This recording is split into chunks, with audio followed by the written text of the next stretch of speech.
If you work in projects, you know this scenario. The project manager says, "This project planner doesn't know what he's doing."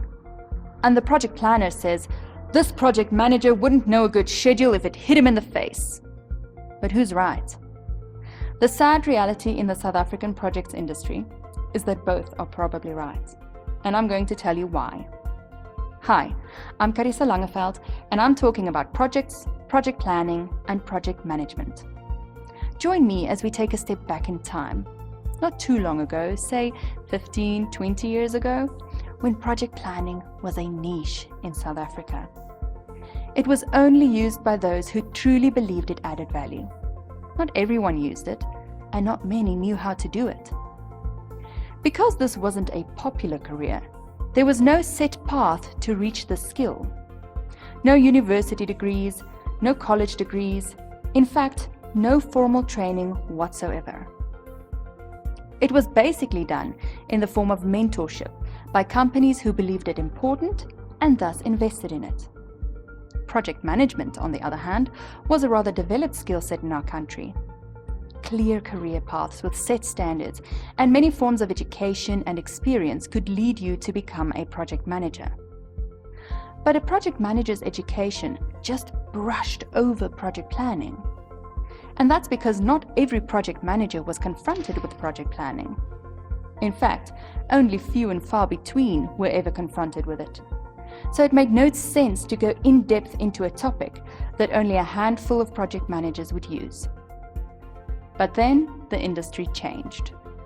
Projects were grossly under-delivering, and it became necessary to monitor the progress of projects throughout its life cycle, to foresee problems before they arise, and if problems did arise, to predict the best way forward to still successfully complete projects.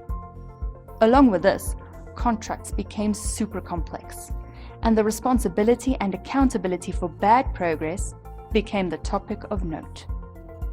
Suddenly, almost every project in the country was contractually required to have project planning. Now, almost everyone was confronted with it. Almost everyone had to work with a project planner, but more importantly, with a schedule. Project managers who were used to running things the way they want, or maybe the way they felt was right for the project, now feel they have to answer to the project planner in how they run it. Yet, they haven't been taught much about project planning. Nobody gave them a crash course when the industry changed to say what project planning is meant to do for you. Nobody explained how this amazing tool can help a project manager to always have a handle on his project. To know when material needs to be ordered, how many people should be working in each area, whether they're on target or not. Not only were project managers not taught what the value of the tool is, but they weren't even taught to understand its reporting. So when the project planner says that this project manager wouldn't know a good schedule if it hit him in the face, he would probably be right. How could he?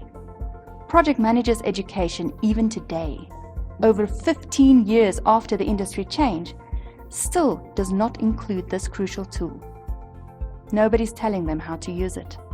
Now let's go back to the day the industry changed, the day it became a contractual requirement. Suddenly, the industry was looking for project planners. We've established that this wasn't a popular career, so the skill was scarce, and that made it expensive. Where this was basically an unknown career, everyone suddenly wanted in, because it paid, and it paid well. But there was still no clear career path, no education, no standards for becoming a project planner. And add to that the industry was not at all familiar with a skill set, how to identify it, or even how to measure it. So the only way they could think of measuring it was by way of the software. And that became the requirement for getting the job. So to get in, people would do a course in the software, and in the words of a project planner that I spoke to recently, were then qualified to be a project planner. So when the project manager says, "This project planner doesn't know what he's doing," he's probably right. How could he? He didn't know there was more training to be had than software training. He couldn't know that project planning is more than just data inputs. So now we have a project planner who isn't capable of providing a quality service to help his project manager control the project, and a project manager who doesn't know how to read or use this schedule in the first place. And the result is that these two, instead of working together like they were meant to, and being a mean machine in projects, are clashing with each other. The project manager who doesn't understand the plan doesn't work the plan. This results in the planner replanning in order to keep the plan up to date with the manager's actions, leaving him no time to do actual forecasts. And then he doesn't assist the project manager the way it was intended. The project manager then follows his own agenda, with the project planner cleaning up after him rather than making the way. The project planner, who doesn't know the complexities of project planning, gives the project manager a plan that is unreliable and not credible, leaving the project manager to chase dates he never agreed to, never truly knowing where he is in the project, and basically running blind. Let me paint you a picture of what it could be like when the knowledge in the industry starts to match the changes that rocked the industry. Where the project manager understands the schedule, the reporting, and the value of the project plan, he makes the project planner his right-hand man.